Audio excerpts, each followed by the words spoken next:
Gospodi Isuse Hrisте, Sine Božji, pomiluj mja grešnoga.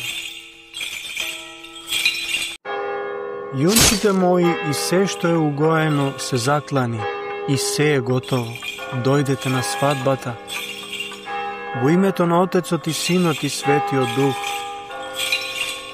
Денес сите ние ја слушаме поканата пренесена во евангелското четиво, а која е упатена од самиот Господ Исус Христос до сите нас во параболата за свадбата на царевиот син, која покана гласи: дојдете на свадбата.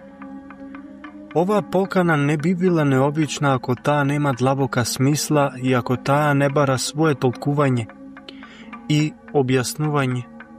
Имено, во оваа споредба на Царството Небесно со земните секојдневни настани, со свадбата на еден царски син, Спасителот Христос дава објаснување на духовните нешта со примери од секојдневниот живот, се со цел подобро да ја разбереме суштината на духовниот живот и истата да ја задржиме во нашето сеќавање. Многу пати досега сме го слушнале толкувањето на оваа споредба. Сепак, да се подсетиме дека оваа приказна за големата гозба по повод свадбата на царскиот син, светите отци ја гледаат црквата, ја гледаат благодатта, светите тајни, а особено светата тајна причест. Домајќинот, царот, кој приредува свадба е нашиот Спасител, неговата куќа е црквата, а богато сервираната маса е светата причест. Исус, кој е Бог и Господ, ги поканува сите да дојдат.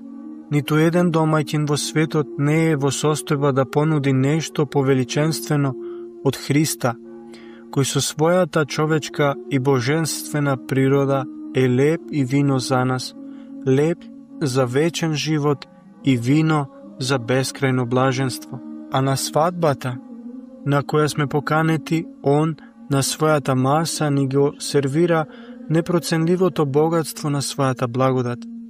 Меѓутоа, факт е дека многумина од поканетите не се отповикале на поканата да дојдат на свадбата. Едни заминале на нива, други по трговија, а некои пак ги фатија неговите слуги, ги исмеја и ги убија. Повиканите учтиво се извинуваат, Небесниот Отец им нуди спасение и небесна слава, а тие велат дека земните интереси и радости за нив се поважни. Свадбата е слика на вечното блаженство, а поканетите, замислете, и даваат предност на сегашноста. Христовата проповед за Божјото царство од нас бара жртва и совладување на грижите за овој свет, додека богатите и угледни народни првенци ги отфрлиле сите повици и покани, сиромашните и понижените се јавиле на Христовата покана и се наполни свадбениот дом со гости.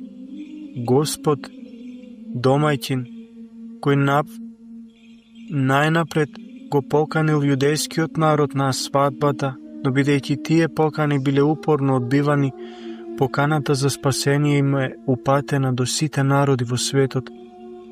И ние кои се наоѓаме овде, во овој свет храм, и кои присуствуваме на оваа света литургија, кои живееме на ова парче од Бога дадена земја, иако со временска дистанца од 2000 години, поканети сме на оваа царска свадба и свечена трпеза.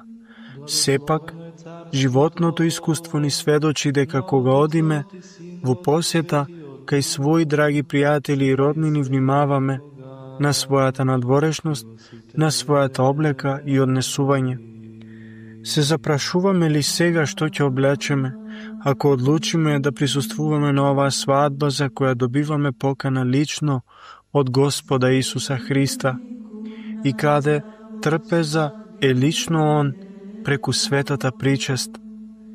Дали ќе ги облечеме најновите и најчисти алишта дали тие алишта ќе бидат најмодерните што ги имаме? Што ако ги слушнеме Христовите зборови? Пријателе, како влезе овде, необлечен во свадбена руба, како што ја слушаме наредбата упатена до слугите, врзете му ги рацете и нозете, земете го и фрлете го во крајната темнина. Таму ќе биде плач и крцкање со заби. Која е таа облека која може да не заштити од овие страшни зборови? Ако можеме да се облечеме во милосрдност, духовната чистота, постот, молитва, милостињата и послушноста, тогаш со радост да одиме на свадбата и на трпезата. Ако ги немаме овие свадбарски облеки, тогаш подобро да не влегуваме таму зашто ќе бидеме разобличени. Ова е облеката која не удостојува да застанеме тука пред светата чаша, за да го примеме Христа во себе, земајќи на таков начин учество во свадбената гозба. Впрочем, ние сите сме поканети преку нашето крштение, но да не се надеваме само на верата, дека таа е доволен услов за нашето спасение. Верата без дела е мртва, затоа на крајот од оваа споредба Господ Христос извикал: мнозина се повикани, а малкумина се избрани. Денес многумина се нарекуваат православни христијани, но малкумина од нив знаат што е тоа христијанство и православие. Денес малкумина го пазат христијанскиот закон, а уште помалку го спроведуваат во дело. Многумина се осмелуваат да пристапат кон светата причест, да земат учество во свадбата, но дали се запрашале дали се достојни да застанат пред светата чаша, украсувајќи ги своите тела со разни пропадливи материи и заборавајќи го украсувањето на душата своја, која е повредна од се материјално. Ние во дело ја покажуваме и докажуваме нашата безумност. Гнилото го китиме, а вечното го презираме. Колку многу од животот сме посветиле на распадливите алишта, за јадењето и за се она кое утре ќе изгние во гробот и ќе се претвори во земја. А душата која е вечна и нераспадлива ја оставаме да биде гола од сите добродетели и гладна за Божиото Слово. Нема ништо поскапоцено од човечката душа. Каква полза е за човека ако го придобие целиот свет, а на душата своја и на пакости? Или каков откуп ќе даде човек за својата душа? Зарем Господ, кој живее во нашите души, не ги создаде ризниците на светот? Што значат пак тие, ако Творецот и нивниот домајќин е со нас? Што се тие, кога во душата царува Бог? Вистина кажал Христос, Царството небесно прилега уште и на драгоценост, сокриена во нива, која ја нашол човек и прикрил, па од радост за неа отишол и продал се што имал и ја купил таа нива. Секому од нас ризницата е закопана во полето на неговата душа. И кога секој ќе го пронајде своето богатство, тогаш брзо ги остава сите своји активности, само за да ја откопа својата ризница. Во тоа и се состои нашата свадбена радост за навек. Свадбената покана за влез во Царството Небесно е покана за учество во божествениот дел на човечката душа. Тоа царство пред се треба да го пронајдеме не само во себе, туку и во ближните. Потребно е да се увериме со сопствените очи во светоста на Божите созданија, во добрината и љубовта на луѓето. Во тоа се состои вечното блаженство и вечниот живот. Во тоа се состои нашето учество на свадбата. Кој барем еднаш го вкусил тоа блаженство, тој е подготвен сите останати богатства да ги даде за него. Бисерот, кој секој трговец го бара, не е далеку. Исто така и влезот на свадбената трпеза не е далеку. Него човекот секаде го носи со себе, Само што малкумина се свесни за тоа. Секој од нас, со богатството на своите гради, со поканата упатена од Христа во своите раце, талка, тагувајќи по светот, не верувајќи дека таквото богатство и таква покана можат некаде да постојат, па дури и најдалеку на светот. Блажено е оној кој ја здогледал својата ризница и ја прифатил свадбената покана.